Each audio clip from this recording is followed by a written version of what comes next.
যে আপনি একজন বীর মুক্তিযোদ্ধা, আপনার উপরে এই সময়ে এইভাবে হামলা হওয়ার কারণটা কি? আমি একজন বীর মুক্তিযোদ্ধা। আমার আমার যুদ্ধক্ষেত্র হইল 4 নম্বর সেক্টর। আমার কমান্ডার শ্রী চিত্তরঞ্জন দত্ত। আমি ওনার অধীনে নিয়মিত বাহিনী সদস্য হিসাবে আমি সম্মুখ যুদ্ধে অংশগ্রহণ করছি। গ্রামে মাননীয় সংসদ আমাদের মুজিবুল হক মুজিব ভাইয়ের রোষানলে কেন পড়লাম, আমি স্বাধীনতার পক্ষে লোক হইয়াও তার পড়ার কারণ হইল আমার কাছে ওনার চাওয়া যেটা চাওয়া ছিল আমার ছেলের মনোনয়ন দেওয়ার জন্য, উনি যেটা দাবি করছিলেন সেটা আমার কাছে ছিল না, আমি পূরণ করতে পারি নাই। উনি চেয়ারম্যানই মেম্বারিতে উনি বাণিজ্য করছেন, সে বাণিজ্যে আমি অংশগ্রহণ করার মতো আমার ক্ষমতা ছিল না। তাই আমার ছেলে সেই নির্বাচনে আর পিছিয়ে হটে নাই, নির্বাচনে অংশগ্রহণ করছেন। এবং পরে উনি ওনার রোষানলের কারণে উনি মিথ্যা মামলা করতে করতে করতে করতে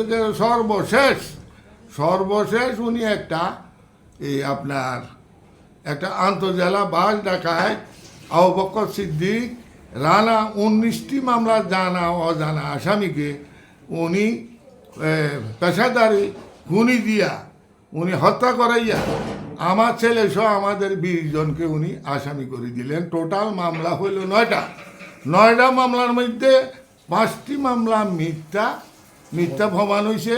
এটা সম্বন্ধে মাননীয় উপদেষ্টা অধ্যাপক ডক্টর ইনুস সাহেবের যে আমি আমার গলায় একজন মুক্তিযোদ্ধার গলায় জুতা দেখার পরে উনি যখন একটা বিবৃতি দিলেন, প্রতিবাদ করলেন এবং দুঃখ প্রকাশ করলেন, এই জন্য ওনাকে ওনার উপদেষ্টা মণ্ডলীর সকল সদস্যকে আমি অসংখ্য ধন্যবাদ জানাই। কিন্তু ওনার বক্তব্যের এক পর্যায়ে উনি বলে গেছেন একটা মার্ডার মামলার কথা। সে মার্ডার মামলা এটা সাজানো মামলা। আমি আজকে মাননীয় প্রধান উপদেষ্টা মহোদয়কে বিনয়ের সহিত বলবো, সেই মামলাটি কত সালে হয়েছিল, তখন কোন সরকার ছিল, সেই সরকারের প্রতিনিধি চৌদ্দগ্রাম কে ছিল? তখন ছিল সাবেক রেলপথ মন্ত্রী, সাবেক হুইপ এবং সাবেক সংসদ সদস্য মুজিবুল হক মুজিব ভাই তার অবৈধ অর্থ দিয়ে এবং পেশাদারি খুনি দিয়ে সেই লোককে হত্যা করে আমাদেরকে ষড়যন্ত্রমূলকভাবে এই মামলায় আসামি করছেন। আজকে আপনার কাছে, আপনার উপদেষ্টা মণ্ডলীর কাছে, সারা বাংলাদেশের মুক্তিযোদ্ধাদের কাছে আমি এই দাবি জানাবো, বিশেষ করে মাননীয় উপদেষ্টা মহোদয়, প্রধান উপদেষ্টা মহোদয়কে আমি বিনয় সহিত বলবো, আপনার এই যে তথ্য, এই তথ্য যে আমাদের সরবরাহ করছে সেটা টোটালি মিথ্যা এবং বানোয়াট। এটা মুজিবুল হকের সাজানো একটি মামলা। সেই সাজানো মামলা থেকে যাতে আপনার মাধ্যমে আমরা মুক্তিযোদ্ধা হিসাবে আমরা যারা আছি আসামি, আমরা মুক্তি পাই। এই মুহূর্তে আমার বাইক থেকে নামি মোহাম্মদ আবুল হাসেম মজুমদার, পিতা মৃত আব্দুল বারিক সাংকুলিয়ারা, সে আমারে ডাইন হাত দিয়া ইশারা দিল। আমি একজন সরল মানুষ, সাদা মনের মানুষ, আমি বুঝতে পারি নাই।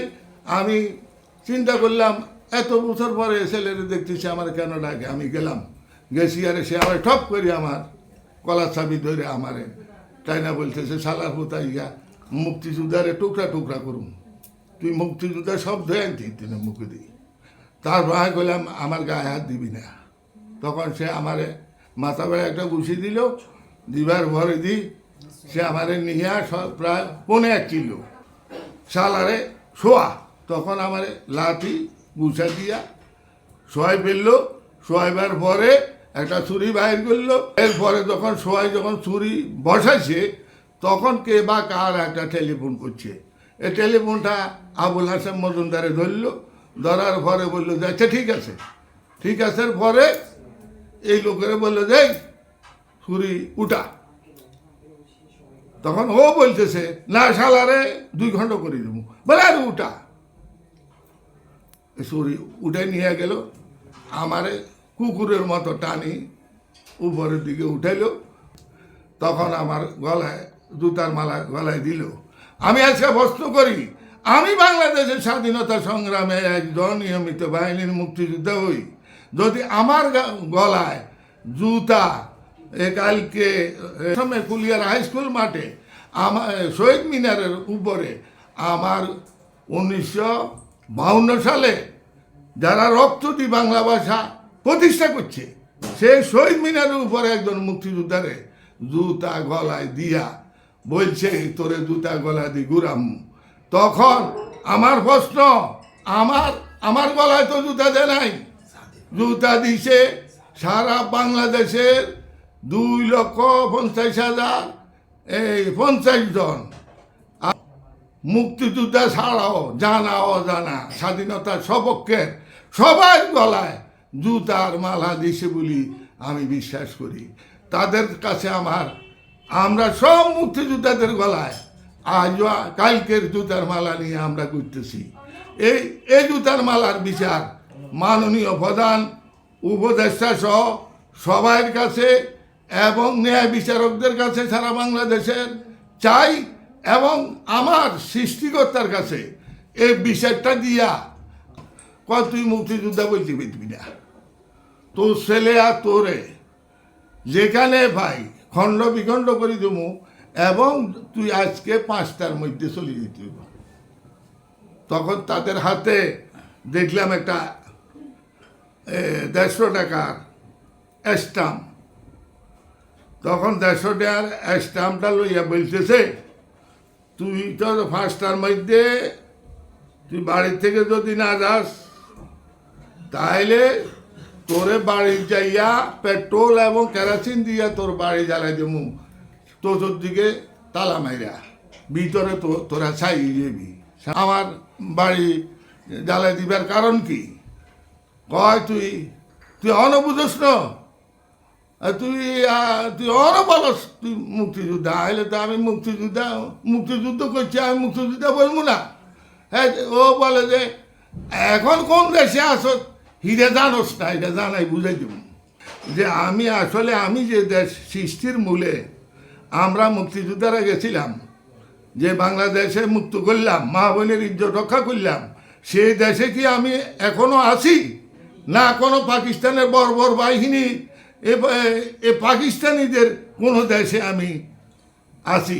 না হলে যে দেশে পাকিস্তানিরা আমার মুক্তিযুদ্ধের সময় মায়ের সামনে মেয়ের সামনে মারে দর্শন করছে, সেই দেশে আমি কি এখন আছি?